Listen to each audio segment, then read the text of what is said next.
గుర్తుకు ఓటేయాలని రేవంత్ రెడ్డికి బుద్ధి చెప్పాలని మాజీ మంత్రి సిద్దిపేట ఎమ్మెల్యే పిలుపునిచ్చారు. పక్క రాష్ట్రాల్లో 4,000 పెన్షన్ ఇస్తుంటే తెలంగాణలో ఎందుకు ఇవ్వడం లేదని ప్రశ్నించారు. కాంగ్రెస్ ప్రభుత్వం అధికారంలోకి వచ్చినప్పటి నుంచి అక్కా చెల్లెలకు 60,000 పెన్షన్ బాకీ పడిందని, పంటల రుణమాఫీకి పంగనామం పెట్టిందని విమర్శించారు. జిన్నారం మున్సిపాలిటీలో మాజీ మంత్రి deputy floor leader Harish Rao పర్యటించారు. గ్రామ వాకిటి వద్ద స్థానికులతో మాట్లాడిన ఆయన కాంగ్రెస్ ప్రభుత్వం హామీల పేరుతో ప్రజలను మోసం చేస్తోందని మండిపడ్డారు.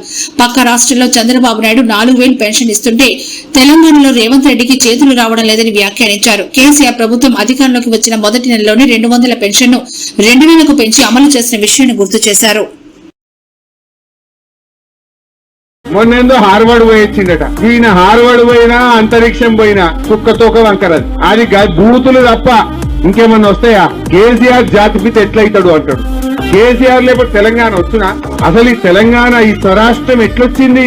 కేసీఆర్ త్యాగాలతోని ఆయన ఆమరణ నిరాహార దీక్ష పడితే మీరందరూ కూడా దీక్ష పట్టింది కదా. తెలంగాణ కోసం మీరందరూ బయలుదేరలే రోడ్ల మీదకి. ఈ రేవంత్ రెడ్డి నన్ను ఒక్కనాడైనా జై తెలంగాణ అన్నాడా? ఈయన ముఖానికి తెలంగాణ మనుషులకు నువ్వు మంచిగా పనిచేసి శబాష్ అనిపించుకోవాలి కానీ ఈ తిట్లవనికి కావాలి. తిట్లు కావాలన్నా? తిట్లు తప్ప ఆయన ఏమన్నా ఉన్నాయా? తల్లి పని ఉన్నది ఏమన్నా? ఈ 10 ముచ్చేటది ఈ మాదారంలో గిట్లే మాట్లాడుకున్నాం. ఏదన్నా కొత్తగా ఈ 2.5 సంవత్సరాలు అయింది ఏమన్నా రూపాయి పని అయిందంటే పుట్టినాడు.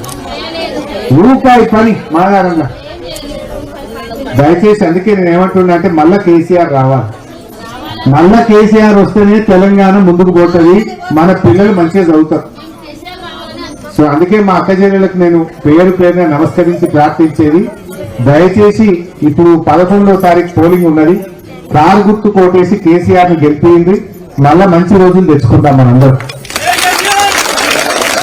అన్ని జూటా మాటలు మాట్లాడి అబద్ధాలు చెప్పి మోసం చేసిండు. నిన్న రేవంత్ రెడ్డి మాట్లాడుతుండు రైతు బంధు ఎందుకైనా భయం నేను అడిగిన. నేను ఎలక్షన్ అయిపోయినాక ఎత్తా అంటుండు. ఎంత లంగ మాటలు చెప్పుర్రి. కరోనాలో కూడా రైతు బంధు పైసలు టైం మీద వేసిండా లేదా కేసీఆర్? కరోనా వచ్చినప్పుడు రైతు బంధు ఆగిందా? మరి ఇప్పుడు ఎందుకు ఆగింది? ఇప్పుడు రైతు బంధు అంటే డిసెంబర్లో ఇచ్చిండు కేసీఆర్. ఇప్పుడు జనవరి అయిపోయి ఫిబ్రవరి వచ్చింది. నారు పోస్తిమి, దుక్కు దున్నితిమి, నాట్లు పడే, కలుపు తీస్తిమి, మందు కూడా వేస్తే ఇంకా రైతు బంధు పడకపోయా. ఇది మోసం కాదా? మందు సంచులకు కూడా రైతు బంధు అందదా? నేను అంటున్నా రేవంత్ రెడ్డి ఇప్పటికి 2 రైతు బంధులు ఎగ్గొట్టినావు. ఇది 3వది. మేము ఎలక్షన్ కమిషన్ కు లెటర్ ఇస్తాం, మాకే అబ్జెక్షన్ లేదు. ఎగ్గొట్టిన 2 రైతు బంధులు ఇప్పటి రైతు బంధు వెంటనే వేయాలని చెప్పి మేము రేవంత్ రెడ్డి డిమాండ్ చేస్తా ఉన్నాం. బిడ్డ 11వ తారీఖులోగా రైతు బంధు వేయలేదనుకో నీ కాంగ్రెస్ పార్టీని నిన్ను చీల్చింతకు గట్టరు మా రైతులు అని చెప్పి హెచ్చరిస్తా ఉన్నా. అరే నీ ముఖానికి మందు సంచులు ఇచ్చే తెలివి ఉన్నాదే? కేసీఆర్ ఉండగా ఆటోని చెప్తే ఇంటికాడ బాయికాడ 4 సంచులు వేసిపోవు. ఇప్పుడు లైన్లో పొద్దుగాల